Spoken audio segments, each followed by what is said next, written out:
모든 초점은 사람에게 있는 게 아니라 하나님께로 두는 게 예배의 정의인 것 같고, 결국 그것을 통해서 하나님을 알게 되고, 또 근데 그렇게 알게 하시는 것은 사실은 우리가 연구를 해서 또 우리가 뭔가를 노력을 해서 하는 게 아니라 성령님을 통해서만 알 수 있는 유일한 것이니까, 결국 예배는 이 삼위일체 하나님을 통해 다시 하나님을 알아가는 거, 그리고 그 하나님을 또 바라보게 되고, 그 하나님을 찾게 되고, 그 하나님을 누리고 또 나누는 그런 게 예배가 아닐까 생각합니다.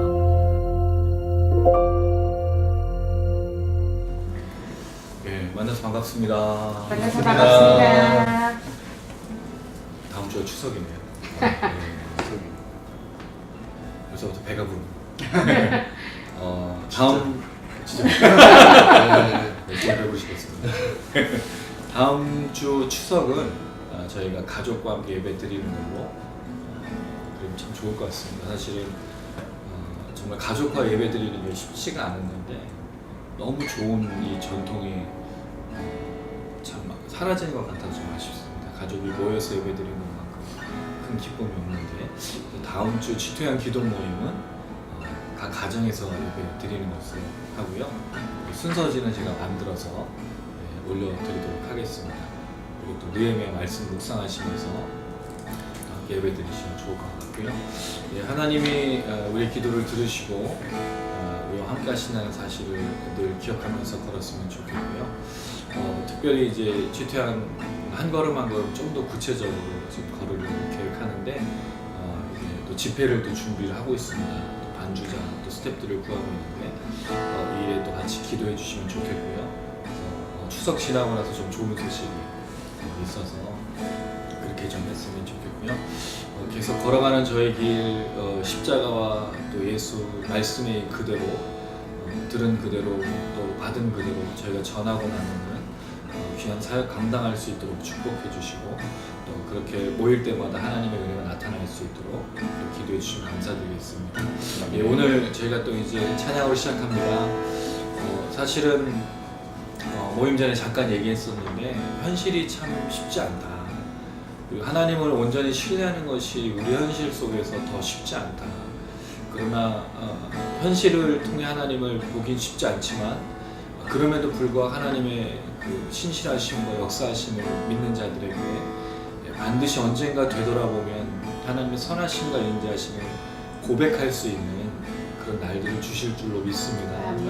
그때까지 정말 다들 믿음으로 신실하게 잘 걸어가셨으면 좋겠고요. 우리를 그렇게 연단하시고 훈련하시고 또 세우실 주님을 또 기대하면서 함께 먼저 찬양으로 고백했으면 좋겠습니다. 우리의 마음을 담아서 함께 고백하시겠습니다. 주가 보이신 생명의 길, 나 주님과 함께 상한 마음을 들이며 주님 앞에 나아가니, 나의 의로움이 되신 주 그 이름 예수, 나의 길이 되신 이름 예수, 나의 길 오직 그가 시간이 나를 단련하신 후에 내가 정금 같이 나오리라. 주가 보이신 생명의 길, 나 주님과 함께 상한 마음을 들이며 주님 앞에 나가리, 나의 의로움이 되신 주 그 이름 예수, 나의 길이 되신 이름 예수, 나의 길 오직 그가 시간이 나를 단련하신 후에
주님 앞에 섭니다. 그 주님을 찬양합니다.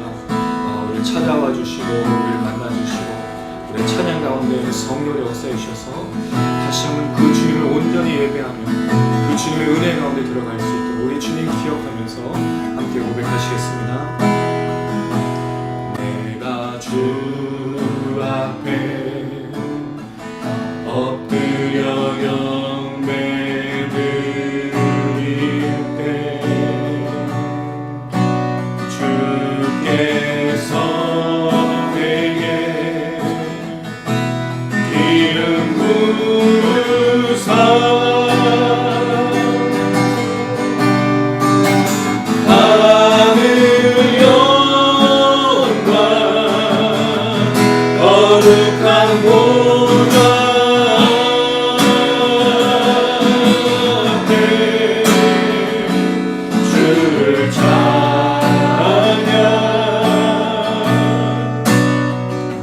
주를 찬양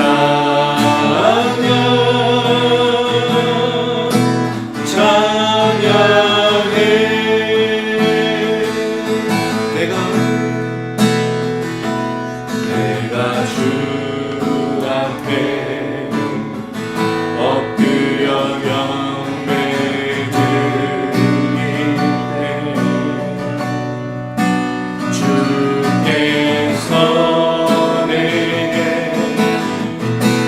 기름 부으사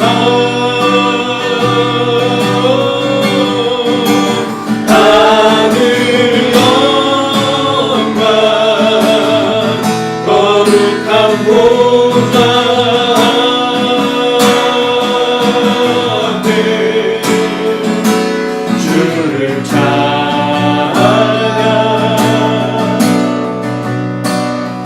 주를 찬양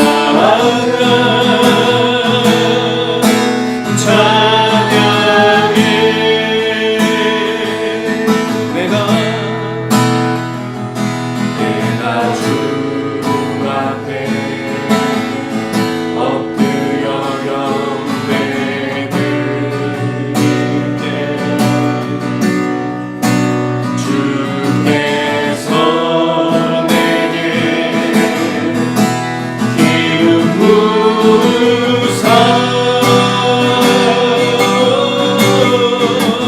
하늘 영광 거룩한 보좌 앞에 주를 찬양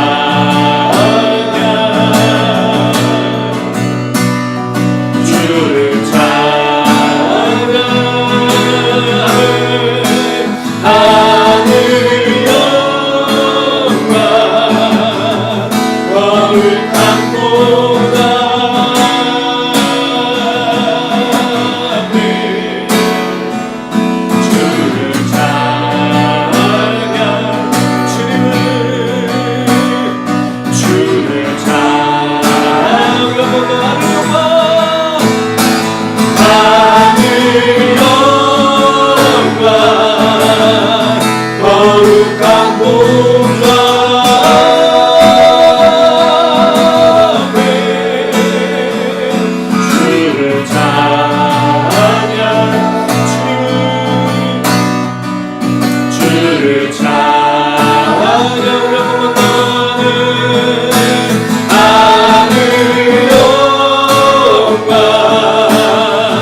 거룩한 보좌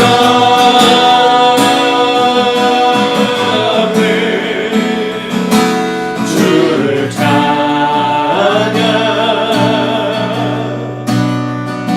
주를 찬양 찬양해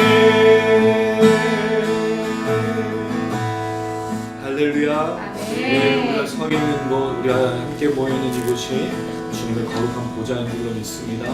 혹시 우리가 주님을 찬양할 때 우리 마음에 걸리고 또 연약하고 부족한 것이 있다면 주님께 온전히 드렸으면 좋겠고요. 온전히 하나님을 찬양하고 신뢰하고 하나님을 바라보는 이 예배의 시간이 되어질 수 있도록 잠시 한번 기도합니다. 하나님 우리의 마음을 다시 한번 받아주시고 우리 심령 가운데 찾아와 주시고 거룩한 그 주님만을 만나며 찬양하며 하늘의 영광을 누리는 이 예배가 되고 기도회가 되고 또 이 찬양이 될 수 있도록 우리 같이 한번 기도하겠습니다.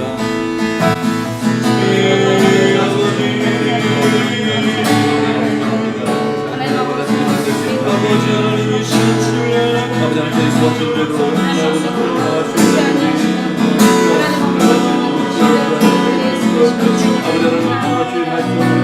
말씀을 우리가 주기를 원합니다. 하나님 아버지가 주기를 원합니다.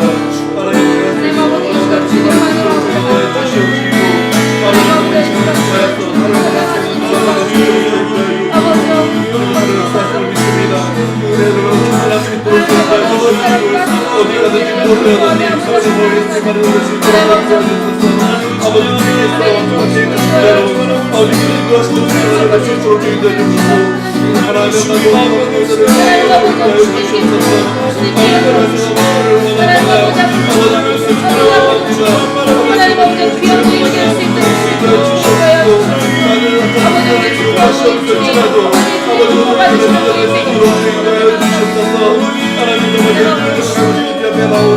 아버지의 말씀을 채워주시옵시고 아버지도 전쟁할 때 그날을 축복하는 주님을 기도하여 주옵소서.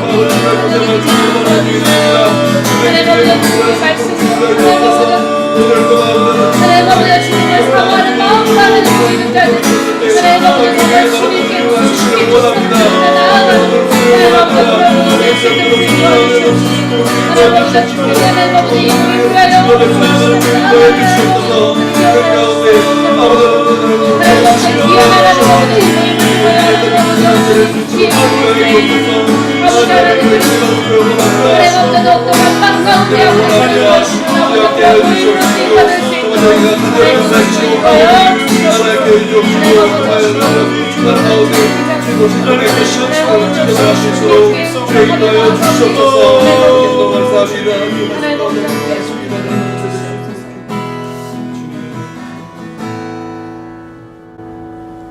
우리 대표해서 단장님 기도 부탁드리겠습니다. 사랑의 하나님, 정말 너무나 감사합니다. 정말 저희들 일주일 동안도 세상 살아가면서 정말 더욱더 주님을 찾고 갈급한 심령 살아갈 수 있게 주여 인도하시니 너무나 감사합니다. 하나님, 정말 주의 말씀으로 저를 채우시고 저희가 살아갈 수 있는 힘과 능력을 주실 줄로 믿습니다. 항상 붙들어 주시옵시고 항상 저희가 주님을 갈급하시며 주의 말씀을 사모할 수 있도록 도와주시옵시고 항상 결정의 순간순간마다 주 앞에 무릎 될 수 있도록 주의 인도하여 주시옵소서. 하나님, 정말 살아계신 하나님을 경험할 수 있기를 원합니다. 구인할 수 있기를 원합니다. 많은 사람들에게 담대히 주님을 증거할 수 있도록 주여 인도하여 주시옵시고 주님을 알지 못하여 죽어가는 많은 사람들에게 주님을 증거할 수 있는 자로 쓰임받을 수 있도록 주여 인도하여 주시옵소서. 하나님, 정말 저희가 축도형 모임으로 정말 참게 모임을 갖습니다.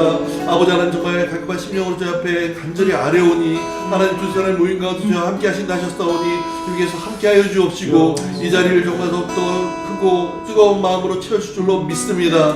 저희들 정말 말씀으로 채워주시옵시고 은혜로 채워주시옵시고 하나님과 동행할 수 있는 자로 쓰임받을 수 있도록 인도하여 주시옵소서. 하나님, 특별히 오늘 정말 정상회담 있는 가운데 있습니다. 북한에 있는 많은 사람들에게도 정말 주님을 알릴 수 있는 기회가 될 수 있도록 주여 인도하여 주시옵시고 아버지, 정말 세상 것으로 인하여서 죽어가는 그 사람들에게 주의 복음이 증거되고 전파되어지고 많은 사람이 주를 깨달아 알고 인해서 하나님께 돌아올 수 있는 놀라운 은혜가 될 수 있도록 인도하여 주시옵소서. 그리고 평화가 정말 넘칠 수 있도록 인도하여 주시옵시고 정말 하나님의 능력이 정말 우리 남한과 또 북한 위에 함께 해주심으로 인하여서 우리 한민족이 하나 될 수 있는 놀라운 시간 될 수 있도록 인도하여 주시옵소서. 하나님의 시간을 주님 앞에 맡겨 의뢰합니다. 우리처럼 목사님도 충만할 수 있도록 주여 인도하여 주시옵시고 말씀 가운데 넘칠 수 있도록 주여 인도하여 주시옵시고 아버지 하나님, 주의 말씀을 대언할 때 그 은혜가 정말 저희들뿐만 아니라 정말 이 방송을 보는 많은 사람들에게 온전하게 전달될 수 있도록 인도하여 주시옵소서. 주께서 앞에 계심을 감사드리며 예수님의 이름으로 기도드리옵나이다.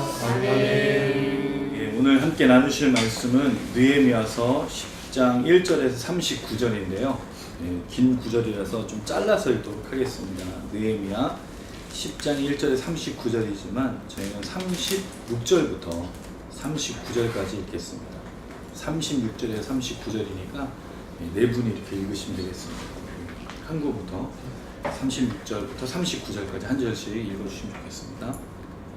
또 우리의 맏아들들과 가축의 처음 난 것과 소와 양이 처음 난 것을 율법에 기록된 대로 우리 하나님의 전으로 가져다가 우리 하나님의 전에서 섬기는 제사장들에게 주고 또 처음 익은 밀의 가루와 거제물과 각종 과목의 열매와 새 포도주와 기름을 제사장들에게로 가져다가 우리 하나님의 전에 여러 방에 두고 또 우리 산물의 11조를 레위 사람들에게 주리라 하였나니 이 레위 사람들은 우리의 모든 성읍에서 산물의 11조를 받은 자임이며 레위 사람들이 11조를 받을 때에는 아론의 자손 제사장 한 사람이 함께 있을 것이요 레위 사람들은 그 11조의 10분의 1을 가져다가 우리 하나님의 전 곳간에 여러 방에 두되 곧 이스라엘 자손과 레위 자손이 거제로 드린 곡식과 새 포도주와 기름을 가져다가 성소에 그릇들을 두는 골방 곧 섬기는 제사장들과 문지기들과 노래하는 자들이 있는 골방에 둘 것이라. 그리하여 우리가 우리 하나님의 전을 버려두지 아니하리라. 아멘. 예, 느헤미야서 10장을 저희가 이제 살펴보는데요. 1절부터 27절을 안 읽은 이유는 긴 구절도 있지만 여기서 읽다가 또 시험 들까봐 사람의 이름이 이제 등장하고 있는데 우리에겐 사람 이름이 너무 어렵습니다. 하가리아의 느헤미야, 시드기야, 스라야, 아사리아, 예레미야, 바술 쉽지 않죠 이름이.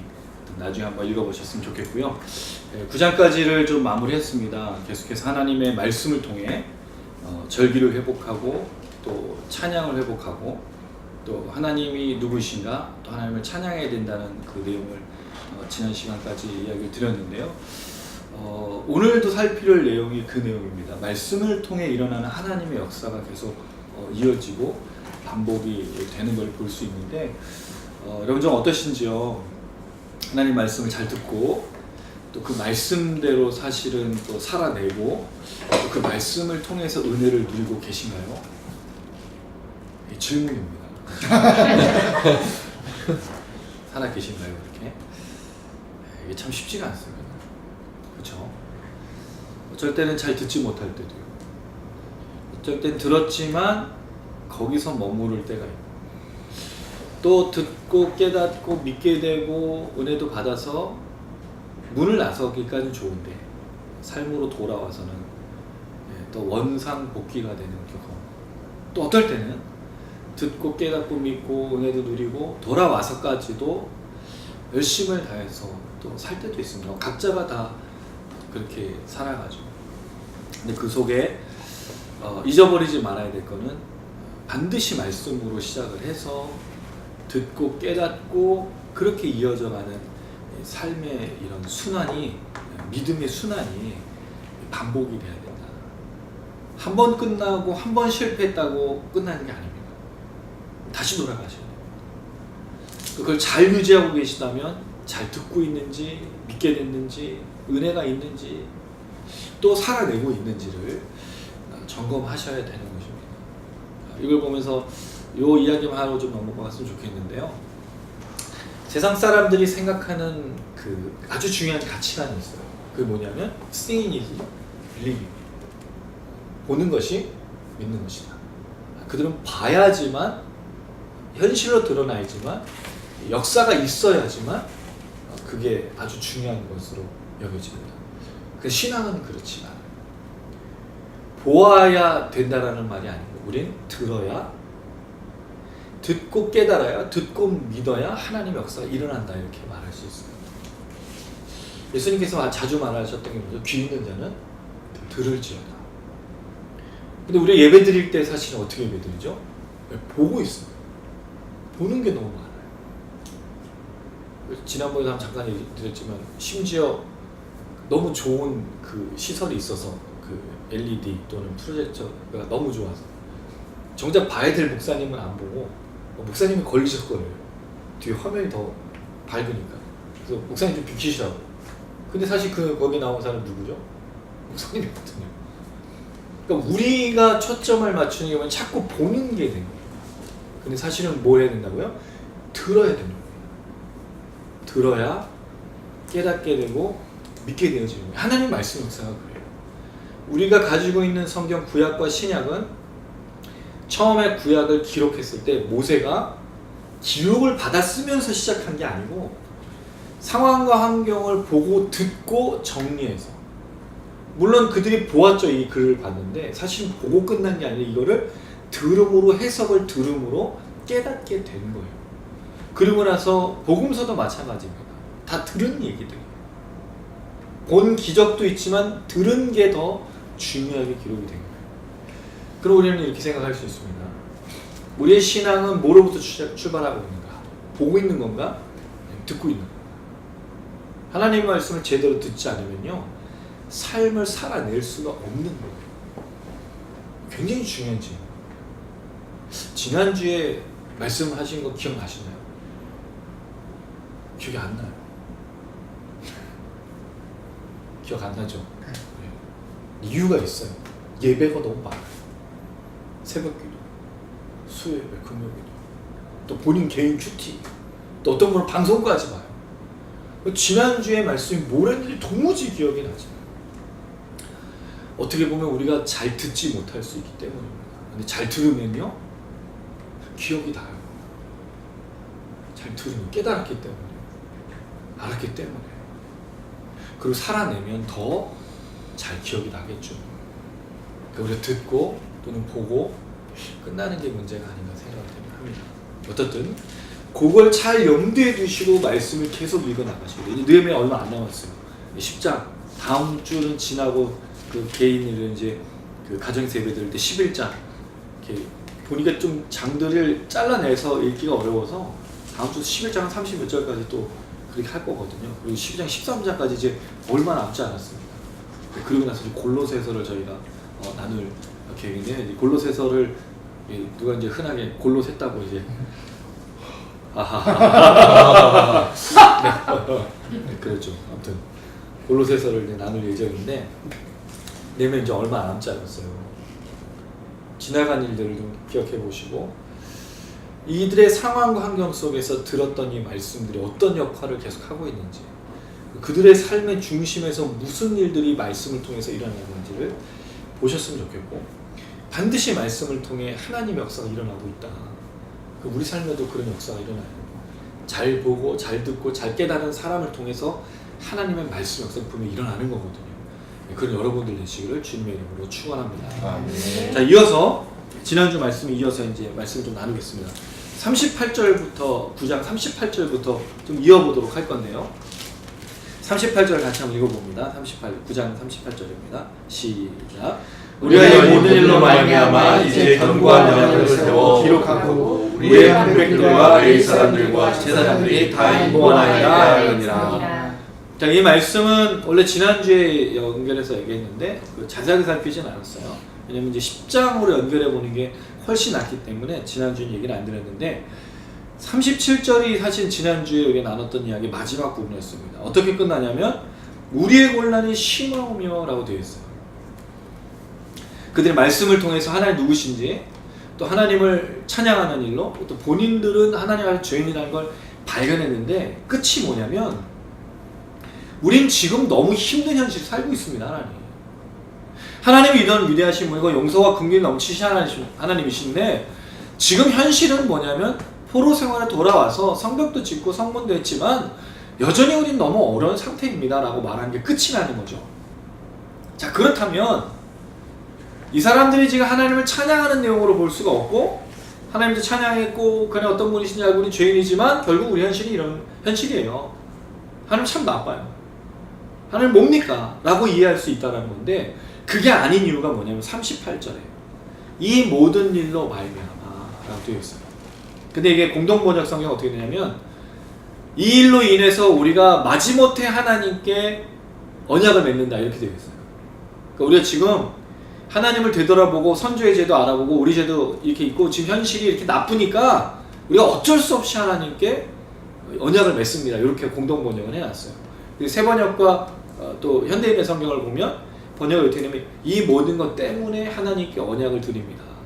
그건 뭐냐면 우리가 여전히 죄인이라는 걸 깨닫기 때문에 하나님께 언약으로 이렇게 살겠습니다라고 말하는 내용으로 나타나고 있어요. 영어 성경은 대부분 똑같은 이것 때문에로 이제 번역을 하고 있는데, 어쨌든 간에 결론을 만약에 하나님 위대하시고 용서와 긍휼의 하나님이신데 우린 죄인입니다. 그리고 우리의 현실은 하나님이 우리 심판해서 죄가 있어서 너무 괴롭습니다라고 끝난 게 아니고 그 하나님이 용서의 하나님이고 긍휼의 하나님이라는 것을 알기 때문에 이렇게 내용 끝났지만 그 하나님이라는 걸 알기 때문에 이제 우리가 하나님 앞에 언약을 맺습니다.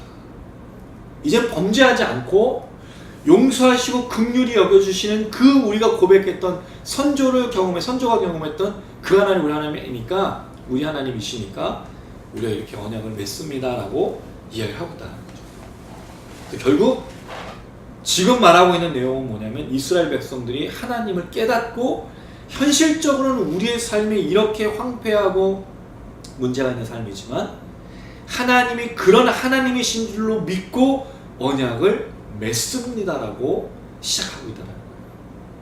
그러니까 이게 중요한 건 뭐죠? 현실을 통해서 하나님을 본 게 아니고 하나님을 통해서 현실을 다시 하나님께로 돌려드리고 있다는 거죠. 이게 중요한 겁니다. 우리는 자꾸 뭘로 하나님을 판단하려고 하죠? 현실이에요.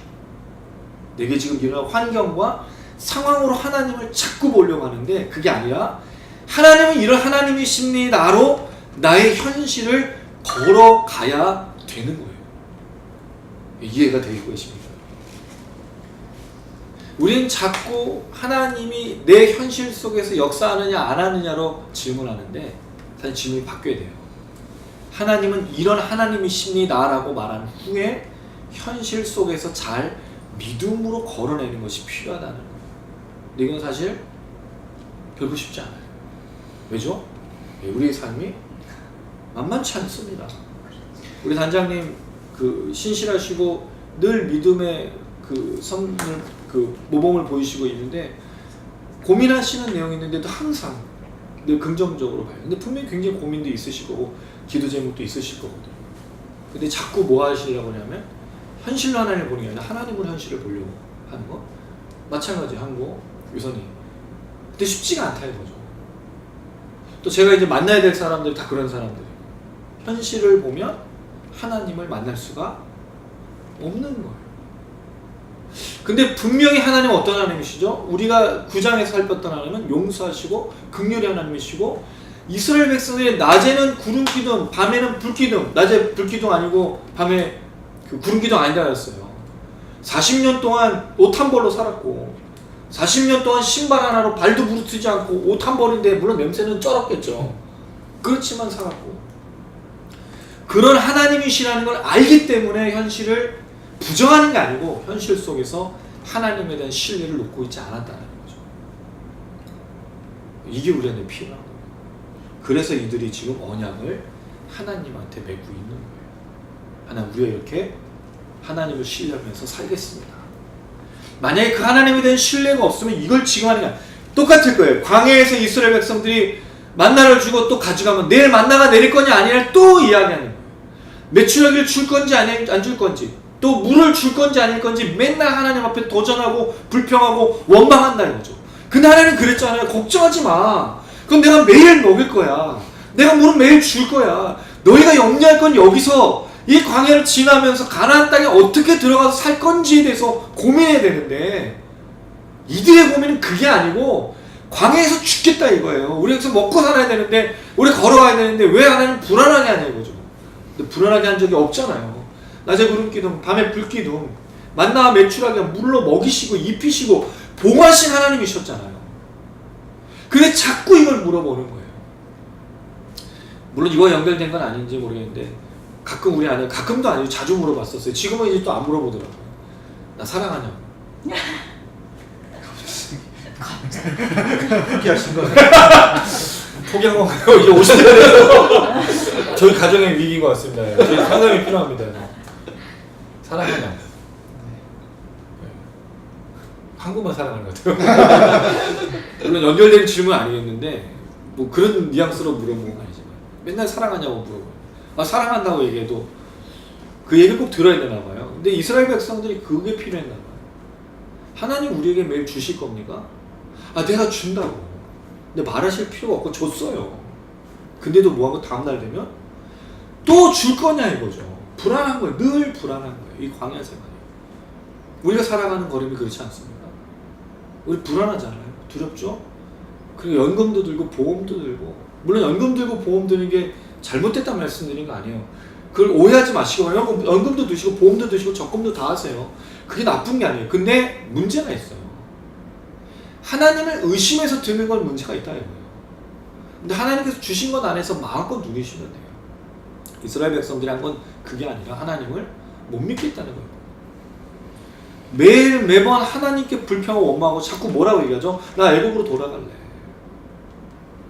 이게 뭐라고 얘기하냐면요, 결혼한 부부가 나 과거의 처녀 때로 돌아가겠다고 얘기하는 거예요. 남편이 있는데 지금 그때 그 시절이 좋았으니라고 말하면서 이스라엘에서 돌아가겠다고 하는 거예요. 근데 지금의 이 에스라와 느헤미야 이스라엘 백성들이 뭐라고 했냐면, 이제 그게 아니라 용서하시고 국리력이신 그 하나님을 신뢰하면서 이 언약으로 우리가 하나님께 나아갑니다 라고 말하고 있다라는 거예요. 이 언약의 체결에 이제 중요한 게, 언약은 뭘로 하는 거냐면 발로 하는 거예요. 고대 근동 아시아에서의 언약은 말로 하는 게 아니었어요. 뭐로 했냐면, 아브라함의 이제 창세기 15장에 나오는 건데, 그 짐승을 반으로 쪼개요. 그 사이로 이제 진화를 가요. 왜냐하면 만약에 언약을 지키지 않으면, 우리가 말로 했던 계약을 지키지 않으면 쪼개질 거예요. 짐승처럼 쪼개서 죽을 거라는 걸 해요. 근데 이 언약을 지나가는 것이, 누가 이 언약을 시작하고 누가 이 언약을 유지하고 누가 이 언약을 끝까지 완성할 수 있는 거예요. 아브라함이 완성한 거 아니었어요. 하나님은 아브라함 불러서 아브라함이 지킬 수 있도록 해주셨어요. 다윗의 언약도 마찬가지고요. 하나님의 모든 이스라엘 백성들 역사 속에서 그렇게 해주셨어요. 오늘 이 언약을 이스라엘 백성들이 하지만 이 언약을 지키는 분이 누굴까요? 실제적으로 하나님이시죠.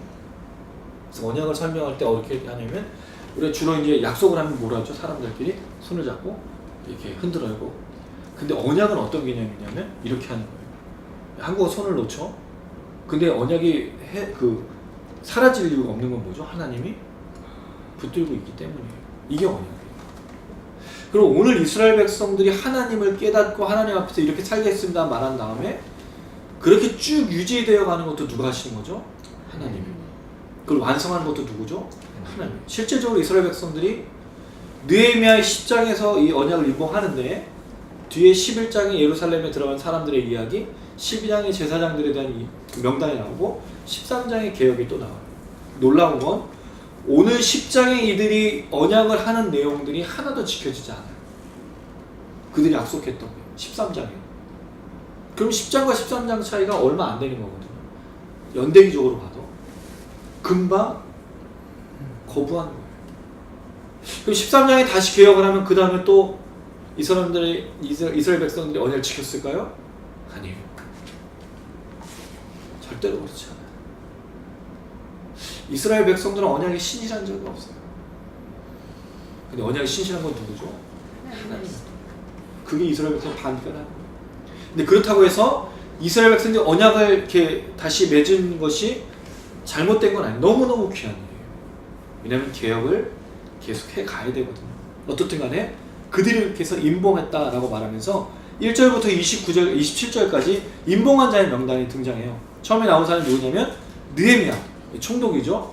이 3차 포로 귀환의 굉장히 핵심적인 인물, 성벽과 성문을 재건했던 제일 먼저 이름을 말하고 있고요. 그 다음에 시드기야가 나오는데, 이 시드기야는 아마도 느헤미야의 부관이지 않을까. 왜냐하면 그 당시에 언약을 맺고 계약을 맺으면 총독이나 권위 있는 사람의 이름이 쓰여있고 그 옆에 부하가 같이 이름을 사인하게 되어 있다고 해서 그렇게 봅니다. 정확한 건 알 수가 없고요. 그 다음에 등장한 사람이 누구냐면 제사장들이고요. 8절까지 보니까 제사장들이 등장하고 9절은 레위 사람들이 나옵니다. 그 다음에 14절엔 백성의 우두머리들이 등장하고 있어요. 다 누구죠? 영적으로 또 리더들을 말하고 있어요. 이스라엘 그 백성의 리더들이 지금 뭐 하고 있죠? 먼저 언약을 체결하고 있다는 거예요. 하나님 앞에 이렇게 살겠습니다라고 말하고 있는 거예요. 자, 그리고 나서 28절입니다. 28절 같이 한번 읽습니다. 시작. 그 남은 백성과 제사장들과 레위 사람들과 문지기들과 노래하는 자들과 느헤미 사람들과 및 이방 사람과 절교하고 하나님의 율법을 준행하는 모든 자와 그들의 아내와 그들의 자녀들 곧 지식과 총명이 있는 자들은. 자, 이 문장은 좀 뭔가 좀 말이 좀 잘 안 맞게 되어 있어요. 번역이 어떻게 되어 있죠? 남은 백성과 제사장들과 레위 사람들과 문제길과 노래한 자들과 느디님 사람들과 이방 사람하고 절교하고 하나님 율법을 준행한 모든 자와 그들의 아내와 그들의 자들 곧 지식과 총명이 있는 자들은 절교한 자들, 율법을 준행하는 자들, 지식과 총명이 있는 자들, 요게 이제 요 이야기의 핵심인 거예요. 근데 이렇게 보면 좀 뭔가 되게 막 와닿지가 않죠. 자, 잠깐 좀 정리를 드리면 28절 앞에 내용에 나온 사람들, 백성, 제사장, 레위 사람, 문지기를 노래하는 사람, 느디님 사람들은 다 누구와 관련된 성전에 관련된 사람들이에요. 특히 느디님 사람들 민수기 31장에 그 성전을 그 봉사하는 제일 하층민으로 이야기되어지고 있어요. 이 사람들은 성전에서 제일 밑바닥에 있는 그 성전을 섬기는 제일 하층 계류민인 거죠. 하층민들인 거죠. 그러면 리더들부터 하층민들까지 그 남은 백성들까지 이 언약에 동참하고 있다라는 것을 보여주고 있어요. 그러면 결국 이 언약을 하는 건 리더들만이 아니라 모든 이스라엘 백성들이 함께 이 언약에 동참하고 있는 것을 발견하는데, 중요한 건 뭐냐면 그 제사장들, 그 레위 사람들, 그 문지기들, 그 노래하는 사람들, 그 느디님 사람들로 그라는 정관사가 붙었어요. 바로 그 사람들이 하고 있는 거예요. 바로 그들의 일을 하고 있는 거예요. 왜냐하면 그 사람들이 아니면 안 된다는 거죠. 반드시 언약을 맺을 사람은 바로 그 사람이어야 된다는 것을 이야기를 하고 있고, 그 사람들에 대한 특징이 뭐냐면 이방 사람하고 절교함.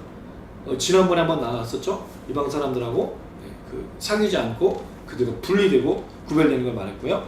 두 번째, 하나님이 율법을 준행하는 모든 자입니다. 근데 이 율법을 준행한다는 말은 뭐로 되어 있냐면 하나님의 율법을 따라서예요. 그럼 지금 이방인과 절교하는 게 뭘 따라서 하는 거죠? 하나님의 율법을 따라서예요. 아무 생각 없이 절교하는 게 아니고 하나님의 율법을 기억하고 듣고 깨달으니까 일을 하고 있다는 거죠. 그리고 나서 그 아내와 자녀들. 무슨 뜻일까요? 이 하나님 율법을 따라 이방인과 절교하는 사람들이 아내와 자녀들에게도 동참을 시키고 있다는 거예요. 온 가족이 지금 말씀을 따라 함께 순종하고 있는 것을 보여주고 있습니다. 자, 근데 이들에 대한 설명이 마지막으로 뭐가 되어 있죠? 지식과 총명이에요. 그럼 이 사람들이 똑똑한 사람을 말할까요? 아닙니다. 말씀을 깨달은 사람이라고 말하고 있어요. 그래서 제가 처음에 뭐라고 말씀드렸죠? 말씀 보는 게 아니라 말씀을 듣는 거다. 깨닫고 이해하고 믿는 거예요. 깨닫고 이해하고 믿는 사람이 뭐 하는 거죠? 자기 아내와 자녀를 가르치는 거예요. 함께 뭐를 앞장서는 거죠? 이방 사람하고 절교하고 있다는 거죠. 이게 놀라운 하나님의 역사인 겁니다. 말씀을 듣고 깨닫고 가족이 함께 누리고 같이 구별되고 분리된 말씀의 역사를 누리고 있다는 거죠. 아, 이거 얼마나 아름다운 모습일까요? 신앙생활을 온 가족이, 남편과 아내와 부모와 자녀가 이렇게 아름답게 신앙생활하면 얼마나 행복할까요? 엄마 아빠가 믿고 있는 걸 자녀들이 그대로 신앙생활하고, 또 자녀가 믿고 있는 예수님과 하나님을 부모님들이 같이 믿고 있다면 얼마나 행복할까요? 다음 주면은 민족 고유의 명절 또 추석이 돌아와요. 근데 추석에 또 가족들이 갈등이 있잖아요. 먹는 문제, 모이는 문제, 재산 문제.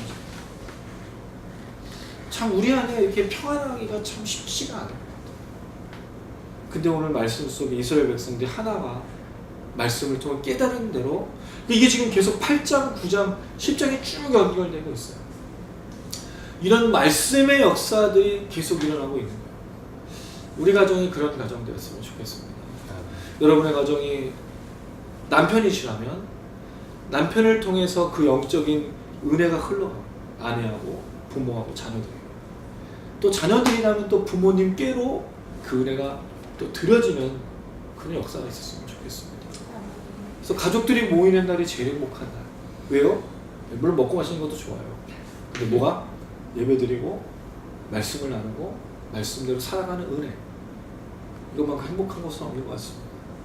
네, 시청하시는 분들도 다음 주가 추석인데 치고받고 싸우지 마시고, 갈등과 고민이 아니라 가족의 우애를 누리시고, 정말 이 하나님의 말씀이 깨달아지고 믿어지는 역사가 온 가족에 넘치시기를 주님의 이름으로 축원합니다. 네.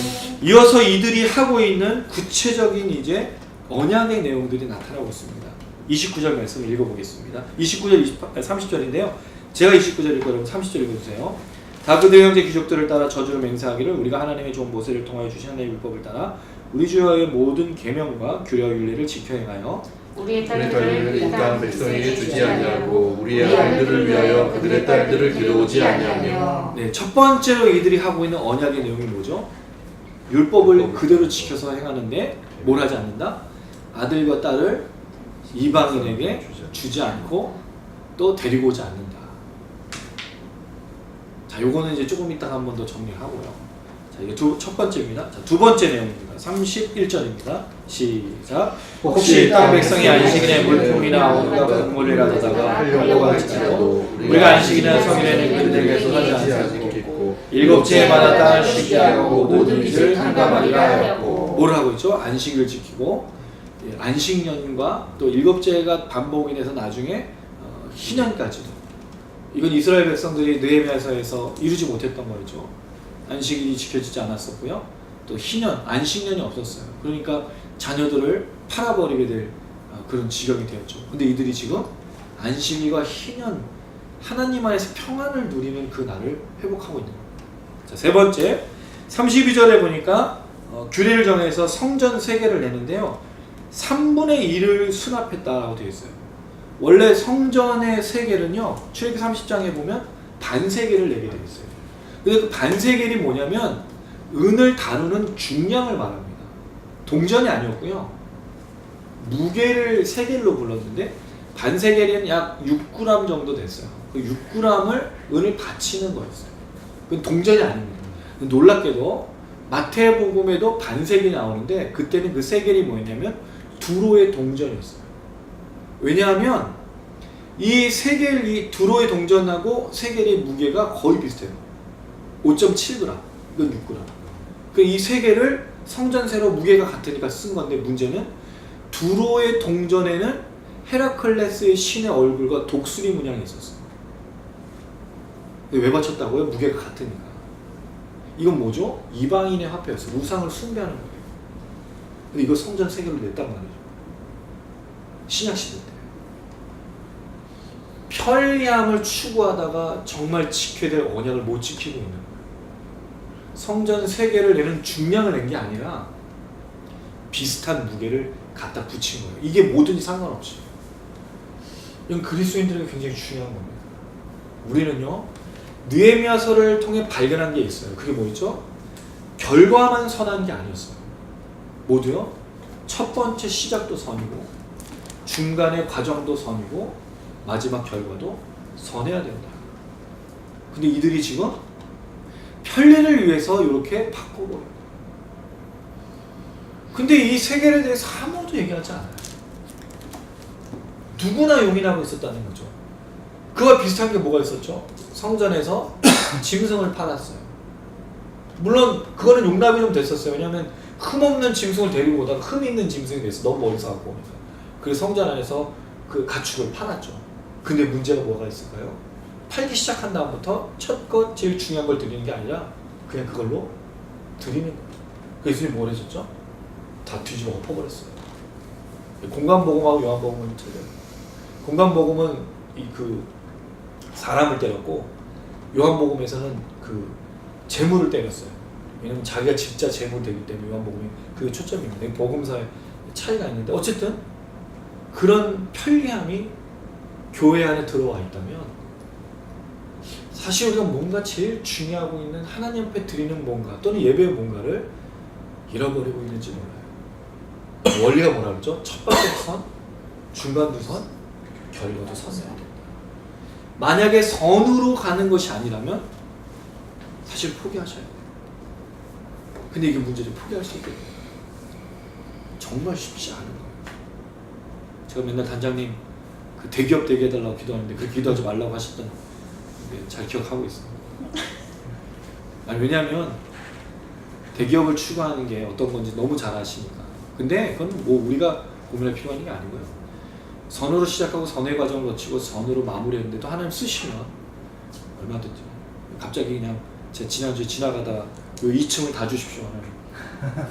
그 기도를 이제 시작해 보려고요. 근데 뭐 듣는 건 하나님이시고 응답하신 것도 하나님이십니다. 제가 아니라 단장님도 이제 단장님 맨날 나오고 워워 좀 참 그렇게 그냥 허황된 말씀일 수도 있는데 뭐 하나 들어주신 하나님. 어쨌든 안식일 또 이 그다음에 이 안식년 희년과 그래 이어서 성전에 관련된 세계를 바치는 거. 이스라엘 백성이 지금 회복하고 있다는 거죠.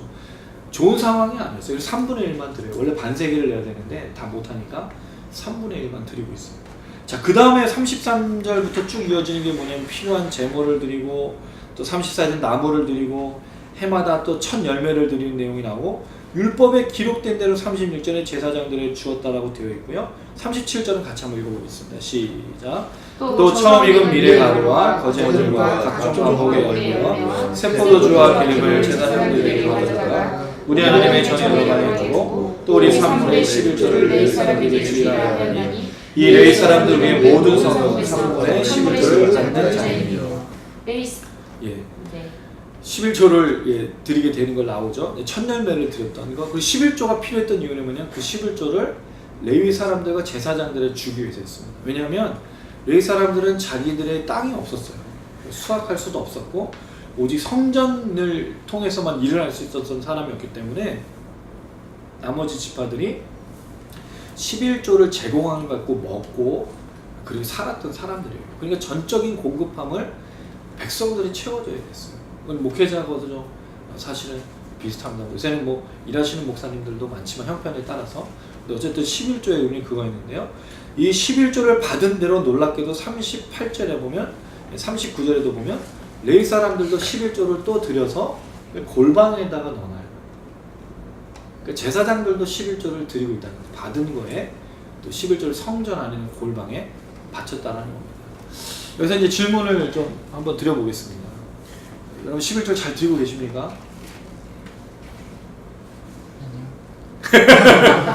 이건 편집해드릴게요. 11조를 어떻게 드리고 계시나요? 그 1원 단위까지도 하시나요? 아니면 수입에서만 하시나요? 아니면 순수한 수입에서만 하시나요? 아니면 전체 명목상에 있는 걸로 하시나요? 좀 복잡하죠? 우리가 들어오는 거는 이건데 실제적인 수입은 요거예요. 그럼 11조를 여기다 해야 될까요? 여기다 해야 될까요? 대부분 다 순수하게 내가 가져가는 것만 수입으로 잡겠죠. 이건 내 거 아니에요. 왜냐면 거기서 모두 떼고 하니까. 참 어렵죠 이게. 현대는 더 복잡하거든요. 근데 웃긴 건 연금에 들어가는 것도 내 돈이거든요 나중에. 그럼 그것도 사실 포함해야 되는 거죠. 그럼 이런 1원 단위로도 할 거냐. 넉넉한 마음이면 이제 10원 단위 하면 100원 단위 하면 뭐 1000원 단위 하면 내가 하나님 더 드리면 되는 거죠. 근데 이게 금액이 작으면 좀 괜찮은데 늘어나면 늘어날수록 안 되죠 잘. 11조는 아마 우리에게 또 그 신앙생활에 좀 어려운 점인데요. 11조의 원리를 좀 말씀을 드리도록 하겠습니다. 얼마나 드리냐는 건 여러분이 정하시는 건데 11조라는 개념이 왜 생겼을까요? 물론 레위 사람들을 위해서 이게 생긴 거고요. 근데 하나님께서 첫 열매를 꼭 드리라고 말씀하셨어요. 그 의미가 뭐죠? 모든 것이 다 하나님의 것이라는 의미를 담고 있어요. 그럼 사실 10의 1을 드리는 게 아니라 10의 1은 명목으로 드리는 거고 10의 10이 하나님의 것이라고 인정해야 된다는 거죠. 근데 지금 우리는 어떻게 하고 있죠? 10의 1만 드리면 10의 9는 다 내 거예요. 이거 내 거! 이건 아무도 못 건드려. 하나님도 못 건드려. 10의 1조만 드리면 다 하는 거예요. 목사님들도 10의 1조를 많이 내면 잘 내면 나머지 10의 9를 어떻게 쓰든지 별로 신경 쓰지 않아요. 근데 사실 정확한 의미는 뭐죠? 10의 10이 하나님의 것인데 그 중에 10의 1만 제가 하나님의 것이라고 표현해 드리는 것 뿐인 거예요. 원래는 10의 10이 다 하나님의 것이죠. 그렇다고 여러분 뭐 연봉이나 월급 받은 대로 다 갖다 바치라는 얘기가 아니에요. 그런 의미로 드리는 게 아니라 마음의 중심으로 정말 하나님께 제대로 드리고 있느냐를 질문하고 있는 거예요. 근데 사실은 우리가 10의 1만 드리고 하나님께로부터 받았다라고 고백하지 않아요. 어떻게 보면 이런 태도가 있는지 모르겠어요. 10의 1만 딱 드리고 먹고 떨어져라. 물론 이렇게까지 심하게 얘기하는 사람은 없겠지만 뭘 또 더 받으시려고 그러냐. 10의 1 드려야 되는데 그게 아닌 거예요. 10의 10이 전부 하나님의 것입니다라고 고백할 수 있어야 진짜 하나님으로부터 온 걸 인정하는 거죠. 근데 이게 정말 쉽지가 않아요. 저희가 받은 훈련은 10의 1만 내면 되는 훈련을 받았기 때문에 하나님의 것을 내게 주셔서 내가 하나님께 돌려드린다는 생각을 사실은 갖기가 쉽지 않은 거예요. 그래서 10의 1만 드리면, 근데 11도 드리는 것도 어려워요. 근데 10의 10이 하나님의 것인데 그 중에 10의 1만 드리면 받으시겠다고 하신 하나님이라는 걸 생각할 때 이게 은혜라는 거를 회복하는 거거든요. 근데 우리는 은혜로 이 헌금을 드리는 게 아니라 부담감과 의무감과 안 드리면 혼날 것 같으니까 드리게 되는 거죠. 사실 11조도 다시 회복하셨으면 좋겠어요. 정확한 의미와 원리를 생각하면서 하나님께 드리셨으면 좋겠는데 꼭 기억하세요. 10의 10 하나님 주셨기 때문에 그 중에 10의 1만 하나님 내가 드립니다. 내가 그냥 표현할 뿐입니다. 감사합니다로 정말 잘 드리셨으면 좋겠어요. 그럼 여러분들 되시기를 주님의 이름으로 축원합니다. 네. 그렇게 드리고 나서 맨 마지막의 내용이 우리가 우리 하나님의 전을 버려두지 아니하리라 라고 끝을 맺고 있어요. 자, 그러면 이 내용의 또 한 가지 질문입니다. 그들이 생각했던 하나님의 전을 버려두지 않는다는 말은 성전 세를 드리고 나무를 또 그 필요한 번제를 드리고 나무를 갖다 주고 첫열매를 드리고 11조를 드렸던 것만을 말하는 것인가? 아니면 오늘 말씀을 통해서 제일 첫 번째로 언약을 맺었던 내용이 뭐였죠? 언약으로 이렇게 하겠습니다 했던 제일 첫 번째 내용이 뭐였죠? 이방 사람들에게 우리의 딸과 아들을 주지 않겠다. 두 번째는 안식일과 희년을 지키겠다. 이 두 내용도 포함하는 것일까요? 질문이 무슨 뜻인지 아시겠죠? 성전에 관련된 것만 이들이 하나님의 전을 버려두지 않겠다는 의미였겠는가? 아니면 이방 사람과 우리가 절규하고 구별되고 나누고 안식일과 희년까지 드리는 것도 성전을 버려두지 않겠다는 의미이겠는가? 어떻게 생각하십니까? 성전과 관련된 의미일까요? 그것만? 아니면 이방 사람하고 구별되고 안식을 회복하는 것일까요?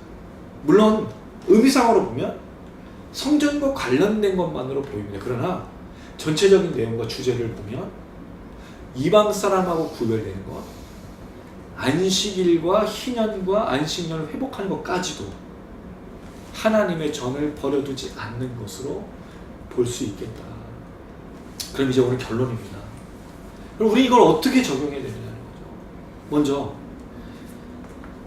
이방 사람하고 구별되어 살고 분리되어 사는 거 지난번에 한번 나왔던 얘기예요. 절규한다. 그럼 오늘부터 이제 그 이름 저기 핸드폰에 이름을 지어나가야죠. 절규해야 될 친구들. 근데 크리스찬 양문교회밖에 없잖아요, 여러분. 없어요. 그럼 만나서 이야기할 사람. 그럼 내일부터 버스를 못 타요, 일단. 차도 못 갖고 나가. 전철도 탈 수가 없어요. 그대로 절교돼서 구별되어 살아야 되니까. 거래도 못 해. 그럼 오늘부터 우리가 말씀을 그렇게 순수하게, 이걸 순수하게라고 이제 제가 말씀드리는데, 이거를 해야 되는 건데, 오늘부터 이제 정리를 해야 되는 거죠. 오늘 밤에 돌아가서 주여, 이름을. 양문교회. 집단생활. 그걸 말하는 겁니다. 그렇지 않아요. 이 느헤미야는 사실 제가 지난번에 말씀드린 에스라와 같이 읽어보면 성전을 회복하고 공동체를 회복하고, 느헤미야는 뭐죠? 성경을 회복하고 공동체를 회복하고. 그럼 사실은 구별됨은 뭐죠? 성전과 성경과 사람인 거예요. 그럼 그 구별됨이 뭐죠? 어떤 개인적인 관계를 끊으라는 얘기를 하는 게 아니라 지금 이 시대는 그들 안에서 그리스도인으로 구별된 삶을 살고 있는가? 아닌 거예요. 그럼 우리가 구별된 삶을 사는가 아닌가를 뭘로 알 수 있죠? 제일 중요한 건 말입니다. 우리가 쓰는 언어예요. 구별된 언어를 쓰시라는 거죠. 아프리카에 가면 케냐는 케냐 말을 쓰고, 물론 전국 전 세계 공통어 영어도 있고 하겠지만 한국 사람은 무슨 말을 써요? 한국 말을 써요. 그럼 그리스도인은 뭐를 써야 되죠? 그리스도인의 언어를 써야 돼요. 사실 저도 좀 부끄럽습니다. 오늘 또 차 타고 오는데 저는 이게 너무 힘들어요. 차 타고 오는 이 시간이. 운전을 저한테 맡기세요. 네. 그럼 더 똑같을 것 같아요. 정말 이게 쉽지가 않아요. 마음 다스리고 평화를 누리기가. 뭐 저도 잘못이, 뭐 그분들만 잘못한 건 아니겠지만 그 언어를 쓰기가 쉽지 않은 거예요. 막 그런 사람한테 평안, 샬롬 이렇게 말하기가 너무 어려워요. 이게 이제 첫 번째. 두 번째, 우리는 어디에 늘 있냐 이거죠. 교회에 있냐를 물어보는 게 아니에요. 우리가 가서 있는 장소가 거기 있지 말아야 될 장소라면 사실 구별되고 있는 게 아닌 거예요. 근데 부득불 가야 될 사람들도 있을지 몰라요. 회사를 다니고 그러면 그럼 우리는 어떻게 해야 되냐? 그 문제는 어떻게 해야 되냐 이거죠. 근데 많은 그 집사님들 또 장로님들 영업하시는 분들은 사실은 대접을 해야 되니까 정말 고민일 거란 말이죠. 그냥 이게 고민하고 끝날 문제 아니라 정말 사실 거기서 구별됨으로 사실은 나가요. 청년들도 마찬가지고 모두가 다 마찬가지예요. 또 하나 이걸 더 포괄적으로 말할 수 있는 게 있어요. 언어와 있는 장소를 말할 수 있는 아주 포괄적인 게 있어요. 가치관입니다. 우리는 무엇에 가치관을 두고 있는가, 무엇에 가치를 두고 있는가, 이게 세상과 구별이 돼야 돼요. 그렇지 않으면 사실은 구별된 게 아니에요. 그들 왜 똑같은 말을 하고 똑같은 장소에 있을까요? 왜? 생각이 똑같으니까. 가치가 똑같으니까 거기 있는 거예요. 근데 가치가 다르면 그런 말을 쓰지 않고 그런 장소에 있지 않고 그런 행동을 하지 않는다는 거예요. 이게 첫 번째로 우리가 생각해 볼 겁니다. 자, 근데 여기서 이 모든 것들을 주장할 수 있는 말씀이 있어요. 그게 뭐냐면 이 성전을 버려두지 않겠다라고 말했던 사람, 이 말씀하고 연결된 게 뭐냐, 고린도후서 6장 19절에, 고린도전서 6장 19절에 우리가 하나님의 전이라고 분명히 말하고 있거든요. 그리고 우리의 구별됨이 뭐냐면 우리가 스스로 하나님의 전이라는 걸 인식해서 어디 있든지 간에 하나님의 전으로 살아내야 된다는 거예요. 왜? 내내 성령님이 있으니까. 여러분 혼자 가는 게 아니에요. 여러분 혼자 그 장소에 있는 게 아니라 성령님이 거기 함께 계시는 거예요. 보고 계시는 거예요. 여러분 말 속에 있는 거예요. 성령님이 그거를 내버려 두실 수가 있겠냐는 거죠. 그 장소에 그런 말을 하고 그렇게 있는데 못한다는 거죠. 이걸 꼭 기억하셔야 돼요. 두 번째, 안식일, 또 신년. 이 안식년은 우리는 어떻게 해야 될까요? 사실은 정말 많이 바뀌어야 될 게 이 안식일, 이 주일에 대한 개념이에요. 우리는 어떻게 보면 이 주일을 현대적인 주일로 바꿔서 시간별로 나눈 다음에 드리면 오늘 예배 잘 끝. 주일 성수. 헌금을 내고 봉사하면 주일 성수. 이걸로 이제 끝나는 거예요. 그러나 진짜 안식일과 주일과 희년이라는 개념이 뭐죠? 하나님과의 관계에 있었어요. 그리고 사람과의 관계에 있었어요. 안식일에 하나님 앞에서 일을 쉬면서 하나님을 묵상하는 것. 희년은 뭐죠? 안식년은 뭐죠? 내 주변에 있는 사람들을 돌보는 게 안식년과 희년이었어요. 그럼 정말 주일의 개념, 안식의 개념은 뭐냐? 하나님과 함께, 이웃과 함께. 이게 진짜 우리가 회복해야 될 거예요. 근데 여러분 정말 그렇게 하나님과 함께 내 공동체 형제 자매와 함께 예배드리고 안식하고 계십니까? 그렇지 않다면 구별된 게 아닌 거예요. 이 이스라엘 백성들이 우리에게 던져주고 있는 질문을 우리는 지키지 않고 있는 거예요. 또 하나는 분명히 한번 말씀드렸어요. 교회 안에서는 형제를 사랑하고 용서하는 것이라고 말씀드렸는데 그게 세상으로 돌아와서는 이들하고 관계를 안 맺는 게 아니라 뭐 하라 그랬죠? 우리가 서로 사랑함으로 그 사람들에게 예수 믿는 제자를 알려주는 것처럼 예수를 전하고 나누고 평화, 피스 메이커로 살아야 된다고 말씀드렸어요. 그럼 교회 안에서 세상에서도 똑같은 모습을 보여줘야 돼요. 그럼 옆에 있는 사람들 세상 속에서 피스 메이커로 살아가는 거예요. 그게 누구 싸우고 있는 사람들 중재자가 아니라 뭐라 그랬죠? 하나님과 사람 사이에 예수를 전하는 피스 메이커로 살고 있냐는 거죠. 단장님이 기도해 주셨듯이 예수를 전하고 십자가를 전하고 나누고 있는 거예요. 그리고 우리가 교회에서만 잘 사는 걸 말하는 게 아니에요. 어디서요? 우리 일터와 삶의 터전에서도 잘 살아야 돼요. 쉽지 않아요. 그러니까 우리의 삶이 결코 쉬운 삶이 아닌 거예요. 굉장히 힘듭니다. 집중해야 되고 이거 못할까봐 저거 못할까 막 생각해야 돼요. 근데 그게 왜 평안이고 안식이죠? 혼자 하는 게 아니거든요. 우리 안에 누가 계시다고요? 성령님이 계시니까. 할 수 있는 힘을 주시니까. 우리가 이 성령님을 의지하지 않고 혼자 하려니까 힘든 거예요. 근데 문제는 혼자 하다가 나중에 성령님을 잃어버려서 그게 짐이 되고 버겁고 힘든 거예요. 근데 성령 하나님하고 함께하면 그게 은혜고 평안이 되는 거예요. 역사도 있는 것이고. 자, 세 번째, 마지막 부분입니다. 성전세를 내고 나무를 또 이렇게 바치고 11조를 드린 이 모든 부분은 우리는 어떻게 해야 될까요? 첫 번째로 예배당을 잘 섬겨주셔야 돼요. 왜냐면 예배당을 만든 이유는 함께 공동체가 여기서 예배 드린 거를 또 지켜내야 되기 때문에 필요한 것들을 채워넣을 일도 굉장히 중요해요. 근데 여기에 더불어서 중요한 건 에베소서 2장 말씀에 보면 우리가 함께 지어져 가는 성전이라고 말하고 있어요. 이건 뭐가 중요하냐면 지어져 가는 거거든요. 예수를 믿고 끝난 게 아니에요. 예수 믿고 성화의 과정을 거치는데 우리 착각이 뭐냐면 1대1로 하는 거예요. 이 신앙생활을. 하나님 앞에서 나 혼자 잘하는 거로 생각하는 건데 그렇지 않아요. 같이 돌보고 같이 세워나가고 누군가 그 공동체에서 떨어져나가고 누군가 그 공동체에서 잘 못 자라고 있는지 보면서 함께 이걸 이단들이 비집고 들어가잖아요. 이단들이 이걸 교묘하게 이용해 먹잖아요. 사람들이 거기 상처받은 다 끌어모아가지고 상처받았지 힘들지. 근데 결국 그 사람들을 뭐로 써먹는 거예요? 돈줄로 써먹는 거예요. 가정을 파괴시키고 모든 걸 갖다 바치라 착취하고 있는 거예요. 진짜 그리스도의 은혜를 못 받기 때문에 못 누렸기 때문에 그런 일을 하고 있는 거예요. 근데 여러분 하셔야 될 일이 그겁니다. 예배당도 잘 섬겨주셔야 되지만 공동체가 함께 잘 지어져 가는 일에도 쓰임 받으셔야 돼요. 누가 도태되고 있는지 누가 쓰러져 가고 있는지 누가 문제가 있는지 보셔야 돼요. 근데 왜 교회 가면 왜 싸우고 있느냐는 거죠. 죄만 안 오면 우리 교회 너무 행복해요. 죄만 없으면 되겠다고 얘기하는. 그러니까 무슨 교회가 되겠어요? 죄가 있어야 교회 되고 죄가 와야 교회가 되는 거라고 말해야 되는 건데 그렇게 생각 안 하잖아요. 나랑 의견이 좀 다르면 적이에요. 한국 사람들처럼 이게 확실한 사람이 없어요. 의견만 틀리면 적이야 바로. 되게 웃겨요. 의견만 틀리면 저건 나를 반대하는 나쁜 놈이야.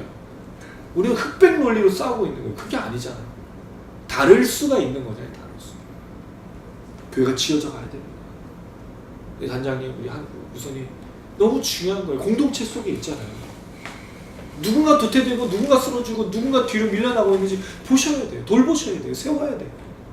그게 교회에 지어져 가는. 우리가 우리 하나님의 전을 버려두지 무시하지 포기하지 않겠습니다. 라고 말한다는 거예요. 근데 모든 관심이 다 어디가 있죠? 예배 드리는 것, 예배당을 섬기는 건 여기에 가 있는 거예요. 그걸 말씀하는 게 아닌 거예요. 이 세 가지를 잘 기억하셨으면 좋겠습니다. 첫 번째, 하나님의 말씀을 통해서 이방 사람과의 절교, 사람들하고 절교가 아니라 구별된 삶이라고 말씀합니다. 두 번째, 안식년과 이 희년을 정말 회복하죠. 교회에 안식이 없어요. 안식이 평안이 없어요. 세 번째, 성전에서 일어나는 모든 일을 지어져 가는 것. 이게 바로 하나님의 전을 버려두지 않는 언약을 했던 이스라엘 백성들의 삶의 모습이었던 겁니다. 한 주간 동안 저희가 또 가정을 섬기고 또 교회를 섬기겠죠. 2주 후에 만납니다. 궁금해요. 여러분 어떤 간증과 어떤 삶의 모습으로 돌아오실지 쉽지 않을 거예요. 근데 이런 것들이 여러분의 삶을 통해서 이루어졌으면 좋겠습니다. 말씀을 통해서 이들이 이뤄갔던 것처럼 우리도 이 말씀을 통해서 이뤄갔으면 좋겠습니다. 여러분들을 통해 간증이 드러나고 여러분들을 통해 하나님의 말씀을 깨닫고 믿은 자에게 어떤 역사가 있는지 듣고 싶습니다. 그렇게 말하는 그렇게 전하는 여러분들의 소리를 듣고 싶습니다. 그 여러분들 되시기를 주님의 이름으로 축원합니다. 아멘. 네. 사실 오늘 그 아까 시작 전에도 잠깐 나눴지만 예배를 못 올 뻔했어요. 기도 모임을 못 올 뻔했어요. 그 이유가 저희 부족함이었고요. 참 그 사람 참 못됐다. 좀 그런 생각이 들었습니다. 그래서 참 쉽지가 않구나 이런 기도 모임 참 쉽지가 않고 제가 너무 부족해서 이런 상태로 와서 예배를 드리고 인도하는 게 제가 아마 예배에 참여하는 사람이었으면 그래도 좀 속이고 좀 숨기고 그냥 그랬을 거라 생각도 들지만 물론 그렇지도 않았겠지만 인도하는 입장이 더 사실은 좀 부족했다는 좀 생각이 듭니다. 근데 와야 될 이유가 있고 또 섬겨야 될 이유가 있고 또 그런 걸 발견하게 됩니다. 하여튼 이 모든 우리 기도 모임이 저희가 시작하고 걸어가는 건 정말 기도 없이는 불가능한 일이고요. 근데 이걸 통해서 이제 깨닫는 것은 완전한 건 하나님 완전하신 거지 우리는 완전하지 않다라는 걸 깨닫습니다. 오늘도 마찬가지입니다. 이제 다음 한 주를 지나고 2주에 저희가 만날 건데요. 오늘 말씀을 통해서 또 분명히 또 적용해보고 또 삶으로 살아내실 거라 생각이 듭니다. 꼭 기억하십시오. 우리는 완전하지가 않다. 완전한 것은 오직 하나님 한 분뿐이시다. 그렇게 해서 한 주간도 그 다음 주간도 은혜를 누리시고 제가 다시 만났으면 좋겠습니다. 이렇게 고백합니다. 하나님 정말 완전하십니다. 하나님 모든 것에 뛰어나십니다. 그래서 그 하나님을 우리가 찬양하는 고백을 했으면 좋겠습니다. 주여 우리 연약합니다. 주여 우린 연약합니다. 우린 오늘을 힘겨워합니다. 주 뜻 이루며 살기에 부족합니다.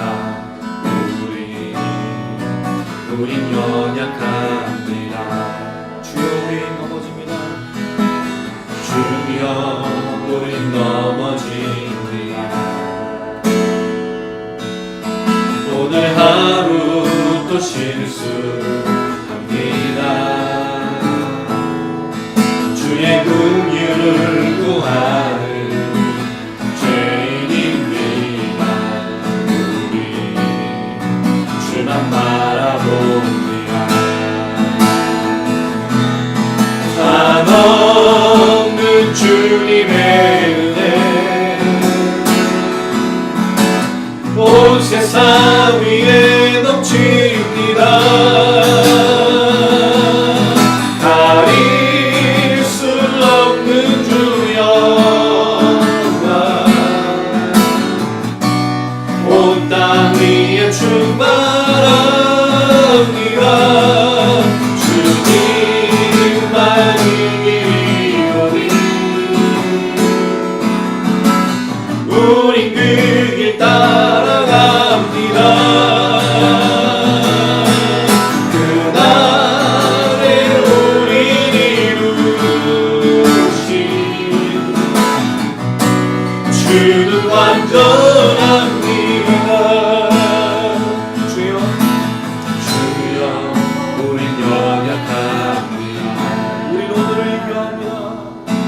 우린 오늘을 힘겨워합니다. 주 뜻 이루며 살기에 부족합니다. 우린 연약합니다. 주여 우린 넘어집니다. 주여 우린 넘어집니다. 오늘 하루 또 실수합니다. 주의 긍휼을 구하는 죄인입니다. 우리 주만 바라봅니다. 한없는 주님의 은혜 온 세상 위에 넘칩니다. 가릴 수 없는 주 영광 온 땅 위에 충만합니다. 주님만 이기오니 우린 그 길 따라갑니다. 그날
세상 위에 넘칩니다.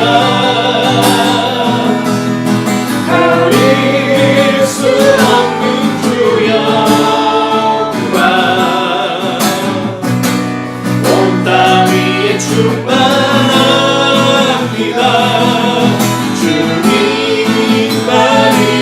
주님만이오니 우린 그에 따라갑니다. 그날에 우리를 이루신 주는 완전합니다. 주님만이오니 정말이신가요? 우린 그에 따라갑니다.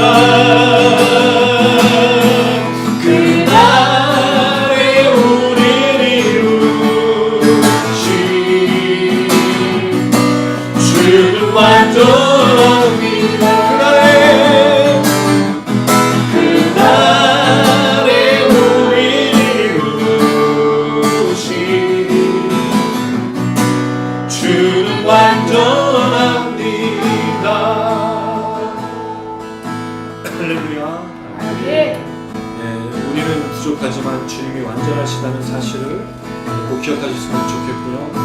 이스라엘 백성들이 언약을 맺지만 사실은 그들은 또 쓰러집니다. 우리처럼 우리가 늘 반복하는 것처럼 그렇게 쓰러집니다.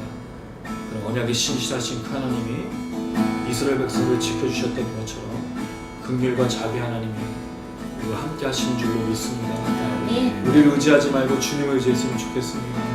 주님을 신실하게 바라봤으면 좋겠습니다.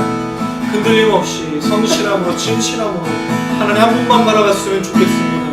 하나님 완전하시다는 사실을 기억하며 하나님 오늘 이 시간 우리를 주장하실 뿐만 아니라 이스라엘 백성이 언약을 지키기 위해서 나아갈 때 그 구별됨과 그 평안과 그 성전의 모든 것 감당하셨던 그 하나님이 우리에게 역사하시다는 그 사실을 기억하며 같이 한번 기도했으면 좋겠습니다.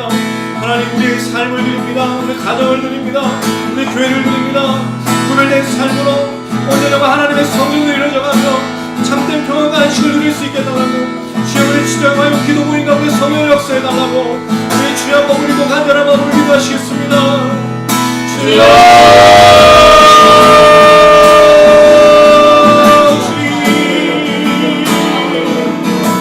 하나님 우리는 완전하지 않습니다.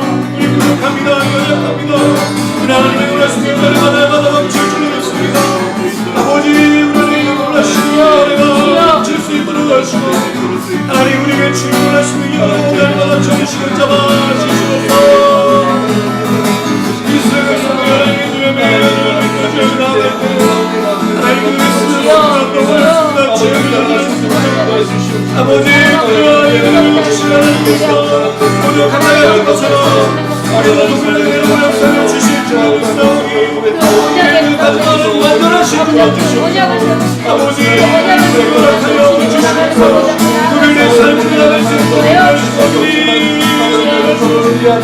우리와 우리의 마음 우리의 삶을 짜는 것 아버지 구별되어지기 바랍니다. 참된 평안한 주를 우리가 하나님 우리가 드리는 것이 아니라 함께 우리와 함께 살아가는 귀한 역사를 하여 주시오. 우리를 통하여 모든 시간을 주시옵소서. 아버지 놀라게 원하여 주시옵소서. 하나님 아버지 이를 위해서 남을 주님을 아버지 주셔서 아버지 아버지께 놀라시는 것을 기억합니다. 아버지 하나님과 주시며 시간을 주시고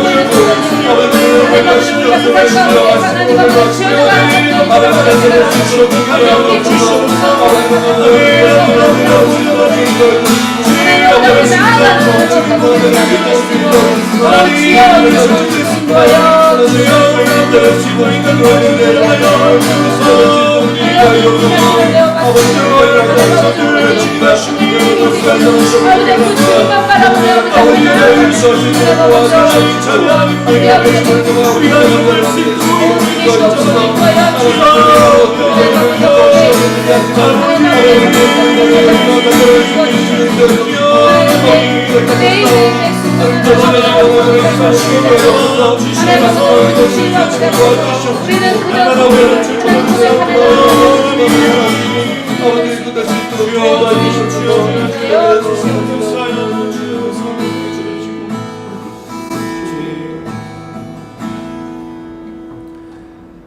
사랑이 많으신 아버지 하나님 감사드립니다. 우리 함께 이렇게 매주 화요일마다 모일 수 있도록 인도해 주시니 참으로 감사드립니다. 어떻게 보면 우리가 성실하고 우리가 언약을 지키는 것 같고 우리가 열심히 다하는 것처럼 보입니다. 그러나 하나님 아버지, 지금까지 주님의 은혜로 여기까지 왔습니다. 우리를 불러주시고 우리를 사용하시고 우리를 축복하셨던 하나님의 은혜입니다. 주여, 우리가 이것을 기억하며 그 하나님을 바라볼 수 있도록 도와주시옵소서. 부족하고 연약하고 모이기 쉽지 않은 우리들인데도 하나님이 지금까지 세워주신 것들을 기억하며 완전하신 하나님을 찬양합니다. 영광스러운 그 하나님을 찬양합니다. 하나님, 우리를 통하여서 이 찬양과 은혜가 온전히 올려지고 또 함께하는 모든 분들 안에 회복되어질 수 있도록 축복하여 주시옵소서. 더불어 하나님 아버지, 저희가 간절히 간구하는 것이 있습니다.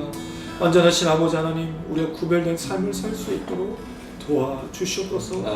우리가 쓰는 언어와 우리가 생각하는 것과 우리가 말하는 것들, 우리가 있어야 될 장소들이 주님 원하시는 것이 아니라면 주여 용서하여 주시고, 구별되지 못했던 것이라면 하나님 정말로 우리를 불쌍히 여겨주셔서 다시 한번 언약을 맺으며 하나님의 백성으로 살 수 있도록 축복하여 주시옵소서.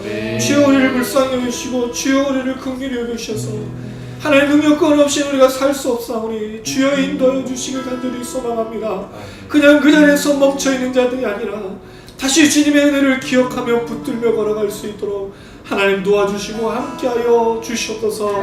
또 하나님 아버지, 진정한 안식과 인연들을 우리가 회복하고 싶습니다. 우리 가정의 안식이 필요하고 우리 공동체와 우리의 사업도 우리 삶의 터전에 주의 안식이 필요합니다. 주여, 그리고 많은 사람들에게 희년과 이 안식년이 돌아와 그 안에서 자유함을 회복해야 될 줄로 믿습니다. 주여, 정말로 불쌍히 여겨주시고 긍휼히 여겨주셔서 현실과 상황에 미워서 노임을 받지 못하고 차여지 못한 자들에게 하나님의 구원의 역사와 은혜로 십자가의 능력으로 회복하여 주시옵소서. 더불어 하나님 아버지, 우리가 성전됨으로 날마다 나아갈 때 우리 모든 교회들을 지켜주시옵소서. 한국 땅에 있는 수많은 교회들이 무너지지 않게 하여 주시옵소서. 말씀으로 회복되어질 수 있도록 도와주시고 기도와 살아 숨쉴 수 있도록 도와주시고 진정한 듣고 깨닫고 믿어지는 부흥의 역사를 허락하여 주시옵소서. 무너진 땅이 회복되어지고 잃어버린 영혼들이, 죽어간 영혼들이 교회를 통하여 천국을 누리며 구원을 경험하여 나아갈 수 있도록 인도하여 주시옵소서. 앞장서 수고하시는 목사님들과 모든 장로님들, 권사님들, 직분자들, 모든 성도들과 청년들을 기억하셔서 다시 한번 이 땅 가운데 주여 부흥을 허락하여 주시옵소서. 하나님, 이를 위해서 우리 집장 미니스트리를 부르셨습니다.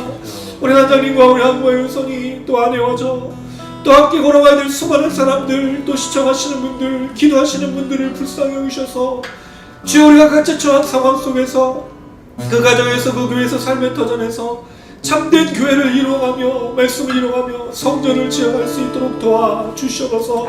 우리 때문에 잃어버린 영혼들이 돌아오고 상처받은 영혼들이 회복되어지고 하나님의 능력과 구원을 필요로 한 자들이 체험을 얻는 놀라운 역사 허락하여 주시옵소서.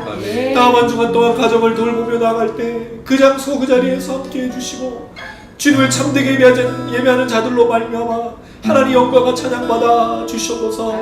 그리고 승리와 기쁨으로 평안을 누리고 다음에 만나 온전히 주님을 또 찬양하는 놀라운 역사 허락하여 주시옵소서. 하나님을 기대하며 감사드리며 예수님의 이름으로 기도드렸습니다. 아멘.